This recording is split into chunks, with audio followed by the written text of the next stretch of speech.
അടുത്തതായി നമ്മുടെ എല്ലാവരെയും പ്രിയപ്പെട്ട ഷീല മാം, ഷീല ആൻറ്റി, ഷീലാമ്മ എന്ന് അക്കാഫിലെ എല്ലാ മെമ്പേഴ്സും വിളിക്കുന്ന ഷീല ആൻറ്റിനെ സ്നേഹപൂർവ്വം ക്ഷണിക്കുന്നു.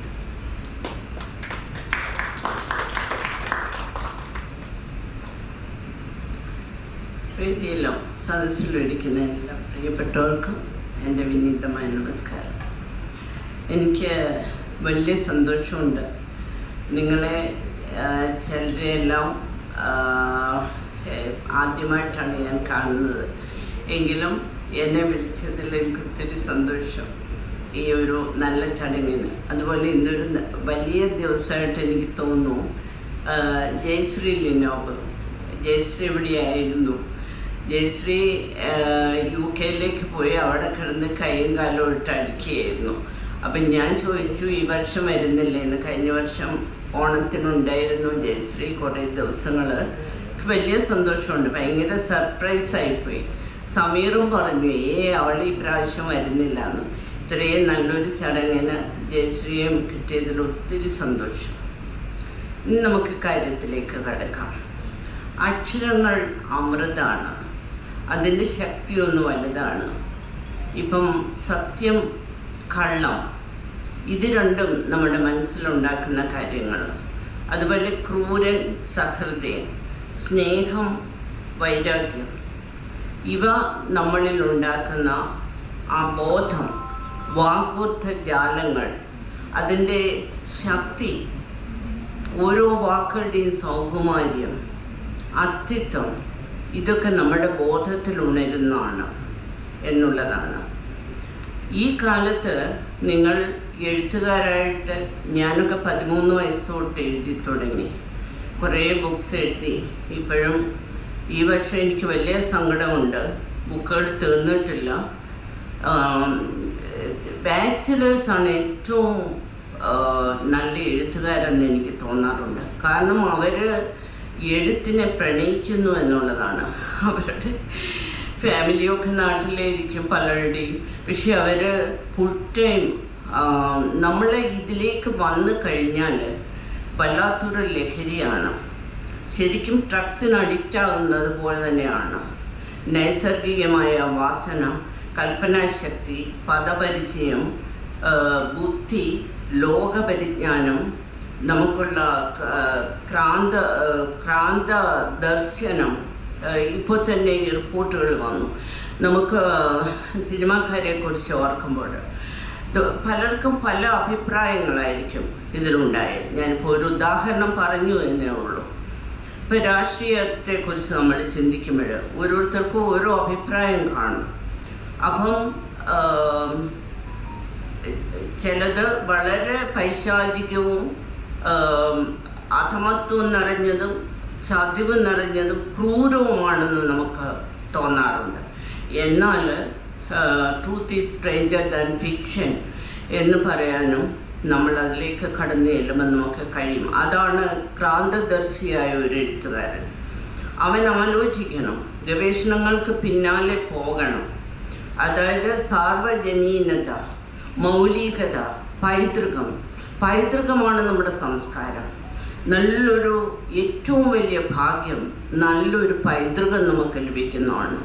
നമ്മുടെ പൂർവികർ നമുക്ക് പറഞ്ഞു തന്നിട്ടുള്ളതും അവർക്ക് അവരുടേതായ തത്വങ്ങൾ നമ്മളിലേക്ക് പകർന്നു തരുന്നതും നമ്മൾ കണ്ട് മനസ്സിലാക്കിയിട്ടുള്ളതുമായ പാതകളിലൂടെയാണ് എഴുത്തുകാർ നീങ്ങുന്നതെന്ന് ഓർക്കണം.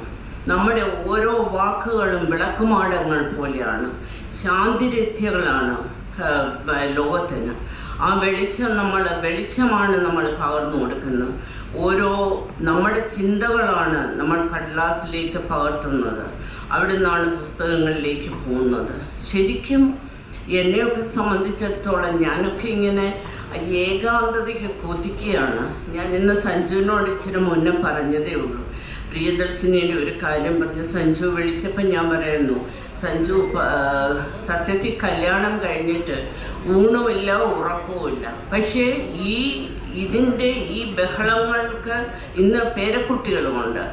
അപ്പോൾ അവരുടെ കാര്യം ഞങ്ങൾക്കൊക്കെ വേണമെങ്കിൽ നാട്ടിൽ പോകാം. ഞാനിപ്പോൾ പറയായിരുന്നു, നമ്മളെ നോക്കാൻ ആളുണ്ട്, നമുക്കവിടെ സുഖമായിട്ട് ജീവിക്കാം. 1 മാസം ഞാൻ ഒരു ഓപ്പറേഷൻ കഴിഞ്ഞ് നാട്ടിലുണ്ടായിരുന്നു. വളരെ സുഖം, ഒന്നിനെക്കുറിച്ചും ചിന്തിക്കേണ്ട, നല്ല റിലാക്സേഷൻ, വളരെ നല്ല ഏകാന്തത. എല്ലാവരും എത്തും, സ്നേഹിക്കുന്നവരൊക്കെ എത്തും. നമുക്ക് വേണേ പോവാം. പക്ഷേ നമുക്ക് സ്നേഹം എന്നൊരു വലിയ വികാരമുണ്ട്. ഇന്ന് അന്യം നിന്ന് പോകുന്ന അതാണെന്ന് എനിക്ക് തോന്നാറുണ്ട്. നമ്മുടെ റെസ്പോൺസിബിലിറ്റി എന്ന് പലരും മാറിക്കൊണ്ടിരിക്കുന്നു. ഞാനൊരു 2 മാസങ്ങൾക്ക് മുമ്പ് ഒരു മീറ്റിങ്ങിന് പോയി. അവിടെ പെണ്ണെഴുത്ത് എന്നതായിരുന്നു സബ്ജക്റ്റ്. നിങ്ങൾ എഴുതുന്നവരിപ്പോൾ ഫേസ് ചെയ്യാൻ പോകുന്ന പലതരത്തിലായിരിക്കാം. വളരെ സജീവമായിട്ട് വന്നു കഴിയുമ്പോൾ നിങ്ങൾക്ക് മനസ്സിലാകും. ഒന്ന് പെണ്ണെഴുത്ത്, പിന്നെ ഇടതിൻ്റെ എഴുത്ത്, പിന്നെ കോൺഗ്രസിൻ്റെ എഴുത്ത് പാർട്ടിപരമായിട്ട്, പിന്നെ യുക്തിവാദികളുടെ എഴുത്ത്, പിന്നെ ഫെമിനിസ്റ്റിൻ്റെ എഴുത്ത്, അങ്ങനെ പല ഇതിലേക്കാണ് പോകുന്നത്. അതായത് അതൊക്കെ ലോകോത്തര സംവാദത്തിൻ്റെ ഓരോ ശാഖകളായി നമുക്ക് മാറ്റാം. അതായത് നമുക്ക് നല്ല ദർശനങ്ങളുണ്ടെങ്കിൽ ആ ദർശനങ്ങളിലൂടെ നമുക്ക് സഞ്ചരിക്കാൻ പറ്റുള്ളൂ. എഴുത്തുകാരൻ ലോകത്തിന് കൊടുക്കേണ്ട നല്ല ദർശനങ്ങളാണ്, അത് നമ്മുടെ ഉള്ളിൽ വേണം. ഭക്തി, ജ്ഞാനം, കർമ്മം എന്നീ ആധ്യാത്മിക പ്രസൂക്തങ്ങൾക്ക് അധിഷ്ഠിതമായിരുന്നു പൗരാണിക ജീവിതം. എന്നാൽ ഇന്ന് എനിക്ക് മനസ്സിലായി, 2 മാസങ്ങൾക്ക് മുമ്പ് ഞാൻ ഒറ്റയ്ക്ക് വാദിക്കേണ്ടി വന്നു എന്നുള്ളതാണ്. കാരണം ഫെമിനിസം വളരെയധികം ശക്തി പ്രാപിച്ചിരിക്കുന്നു. അവിടെ സ്ത്രീകൾ പിടക്കോഴി മുഴുവൻ നൂറ്റാണ്ടെന്ന് പറഞ്ഞ് പണ്ടേ എഴുതി. പക്ഷേ ഇന്ന് അത് കൂടുതൽ ശക്തി പ്രാപിച്ചുകൊണ്ടിരിക്കുന്നു. ആത്മഹത്യകൾ കൂടുന്നു, ഡൈവേഴ്സ് കൂടുന്നു. കുട്ടികൾ, 4 വയസ്സുള്ള കുട്ടികൾ പോലും ഇന്ന് അനുസരിക്കുന്നില്ല. കാരണം സ്നേഹം മനസ്സിൽ നിറഞ്ഞു നിന്നെങ്കിൽ മാത്രമേ അവർക്ക് അംഗീകാരമുണ്ടാകുകയുള്ളൂ, അവരനുസരണം ഉണ്ടാകുകയുള്ളൂ എന്നുള്ളതാണ്. അപ്പം അങ്ങനെയുള്ള ഒരുപാട് സബ്ജക്റ്റുകളെയാണ്, ഒരുപാട് ലക്ഷ്മണ രേഖകളുണ്ട്. അപ്പോൾ ആ രേഖകളെ നമുക്ക് അതിജീവിക്കണം. അതൊക്കെയാണ് എഴുത്തുകാർക്ക്. വെറും ഒരു എഴുത്തല്ല. നിങ്ങൾ ശക്തി പ്രാപിച്ച് മുന്നിലേക്ക് വരുമ്പോൾ നിങ്ങൾക്ക് ഒരുപാട് തടസ്സങ്ങളുണ്ട്. അത് മനസ്സിലാക്കുക, മുന്നേറുക, നല്ല ദർശനങ്ങൾ ഉണ്ടാവട്ടെ ജീവിതത്തിലും എഴുത്തിലും എന്ന് ഞാൻ പ്രാർത്ഥിച്ചുകൊണ്ട്, ആശംസകൾ നേർന്നുകൊണ്ട് എല്ലാവർക്കും സ്നേഹാദരങ്ങൾ. നന്ദി, നമസ്കാരം.